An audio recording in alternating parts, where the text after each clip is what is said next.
Correspondence is a collaborative application framework. A collaborative application is one that shares data across devices and across users. Now, I'm not talking about a web application. With a web app, your data is on the server somewhere. Your device is just a browser, just a dumb terminal that goes out and fetches that data anytime that you need to work with it. Web applications are important, but they're not collaborative applications. A collaborative application pushes the data to your device so that you have it when you need it. This means that the application is faster, and it also means that it can work when you don't have a connection. It stores the data in the cloud so that you can share it, but it also stores it locally on every device that you own. And it stores it on your friends' devices so that you can work together. That's a collaborative application. Let me show you an example.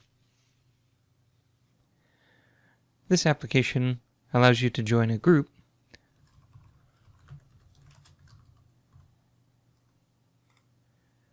and then you can post messages to that group. Let me go ahead and snap this so that we can bring up the desktop, and you can see here I've got a Windows Phone version of that same application. So in this, I'm going to join the same group.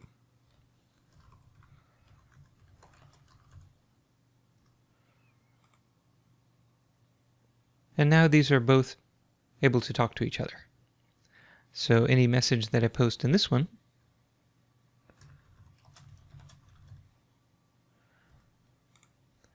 will be pushed to the other application, and vice versa.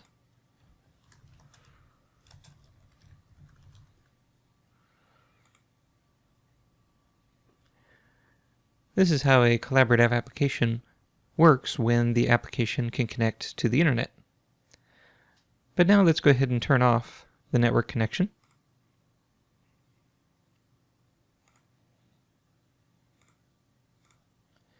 And now these two applications cannot connect to the server.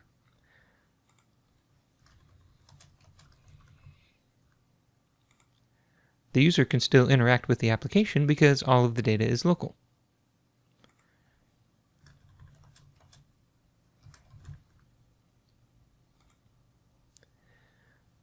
But the applications can't push to the server, and so they can't talk to each other. They just simply queue those messages until the application can get back online.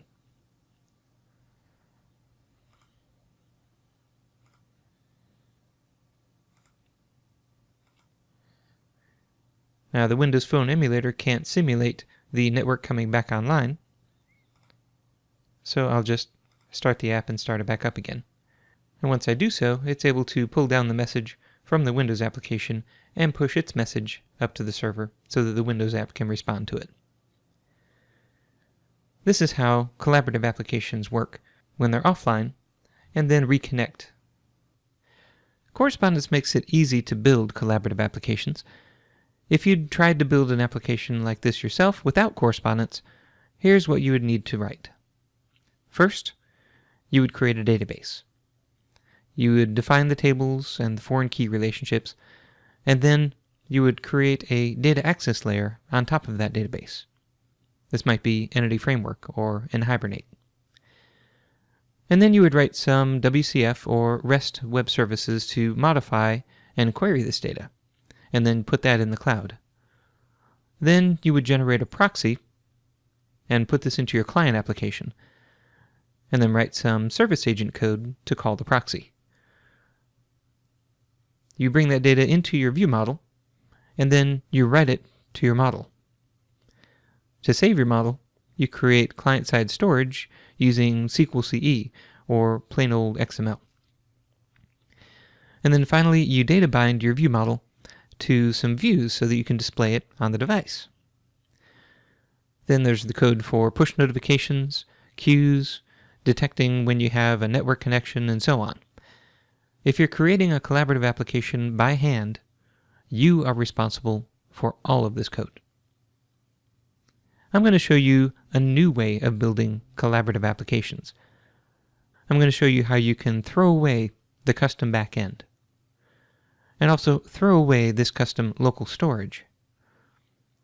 You throw away everything except for what makes your application unique, and that's the view model, the view, and the model.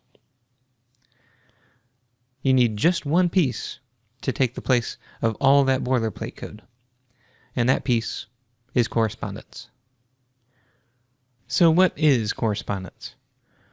Correspondence is SkyDrive for your objects. Like SkyDrive, you get local and cloud storage. Also, you get sharing across devices and across users. And then finally, you get a real-time UI that updates whenever somebody makes a change. In the upcoming videos, I'm going to show you how you can build a collaborative application using Correspondence. To get started, go out to NuGet, download Correspondence, and try it for yourself. You can use Correspondence in a Silverlight, WPF, Windows Phone, Windows 8, or web application. And you'll probably want to use Correspondence in more than one and make them all work together.